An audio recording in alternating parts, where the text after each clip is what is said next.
श्रीपादराजं शरणं प्रपद्ये. अध्याय 26. कलियुगाचं लक्षण. आम्ही प्रातःकाळीच उठून नदी ओलांडून श्रीपाद प्रभूंच्या दर्शनासाठी कुरुगड्डीस गेलो. धर्मगुप्तांना श्रीपाद प्रभूंच्या मुखातून कलियुगाच्या प्रादुर्भावाचा विशेष जाणून घेण्याची तीव्र इच्छा होती. आज श्रीपाद प्रभू अत्यंत आनंदात होते. त्यांची कारुण्यामृताची वर्षा करणारी अमृतदृष्टी साऱ्या साधकांना एका आगळ्या वेगळ्या आध्यात्मिक आनंदाचा ठेवा प्रदान करत होती. प्रभूंच्या चरणकमलांना स्पर्श करून आम्ही धन्य झालो. श्री धर्मगुप्तांनी श्रीपादांना कलियुगाच्या प्रादुर्भावाचं विशेष वर्णन करून सांगण्याची नम्र प्रार्थना केली. श्रीपाद प्रभू म्हणाले, साधकानो, काळ हे परमात्म्याचं विराट स्वरूप आहे. सूर्याला कालात्मक असं सुद्धा म्हणतात.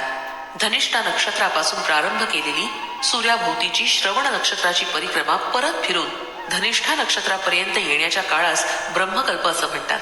ब्रह्मकल्पातील एका भागास सृष्टिकल्प असं म्हणतात आणि उरलेल्या भागास प्रलयकल्प असं म्हणतात.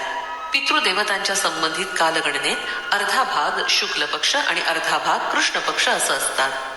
संवत्सर पुरुषाचे 6 महिने उत्तरायण आणि नंतरच्या 6 महिन्यास दक्षिणायन असं म्हणतात. संपूर्ण कालचक्राचे दर्शन योगी आपल्या शरीरात करतात. या रहस्य विद्येला तारक राजविद्या असं म्हणतात. तारक राजयोगात शरीरालाच ब्रह्मांड मानतात.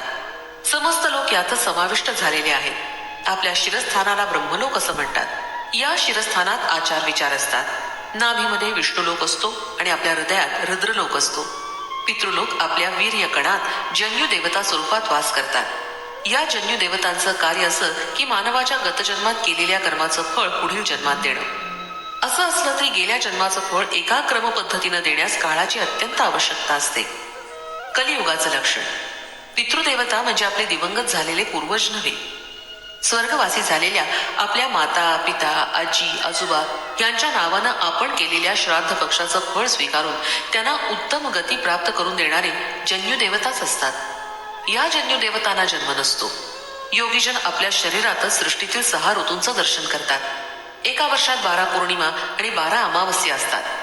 हे 24 पर्वच गायत्रीचे चतुर्विशंती छंद असतात. कालस्वरूपी श्री विष्णू भगवानांना काही लोक संवत्सर पुरुष मानून त्यांची उपासना करतात. या विद्येला द्वादशाक्षरी विद्या असं म्हणतात. प्रत्येक महिन्याचं एक अक्षर, याप्रमाणे 12 महिन्यांची 12 अक्षर मिळून त्यांचा एक मंत्र तयार होतो. नद्यांना भयंकर पूर येऊन मनुष्य पशु संपत्ती यांची अपार हानी होणं, भूमीचं प्रकंपन होणं म्हणजे भूकंप होणं, सूर्यचंद्राची गती बदलणं, दिवसा अंधार पडून सूर्य न दिसणं, आकाशात धूमकेतू तारा दिसणं ही सारी कलियुगाची लक्षणं आहेत. द्वापार युगाच्या शेवटच्या काळात पश्चिमी समुद्रातील एका द्वीपावर कलियुगाचा अधिपती असलेल्या कलिपुरुषानं घोर तपस्या केली होती. हे सारे विषय वेदव्यास ऋषींच्या भविष्य पुराणात आढळतात. म्लेच्छ जातीचा आविर्भाव. जिकडे पाहावं तिकडे वेदमंत्राचे उच्चार, यज्ञ यागादी तपस्या याचा जोर सर्वत्र चालू होता. या कारणानं कलिपुरुषास अत्यंत दुःख झालं. त्यांनी भगवंताची प्रार्थना केली, हे प्रभू, पृथ्वीवर सगळीकडे यज्ञ याग धार्मिक आचरण नीतिमत्ता याचंच प्राबल्य आहे. अशा परिस्थितीत मी माझ्या कलियुगाचा प्रभाव लोकांमध्ये कसा पसरवू? आपल्या आज्ञेप्रमाणे मी माझ्या युगधर्मात सगळीकडे व्यापून टाकावं, परंतु सद्य परिस्थितीत ते मला अशक्यच वाटतंय. कलियुगाचं हे वक्तव्य ऐकून जगतप्रभूंनी कलियुगास पश्चिमी समुद्रातील एक द्वीप दाखवलं. म्लेच्छ जातीचा मूल पुरुष आदम आणि स्त्री हव्यावती या दोघांना जगतप्रभूंनी कलियुगास दाखवलं.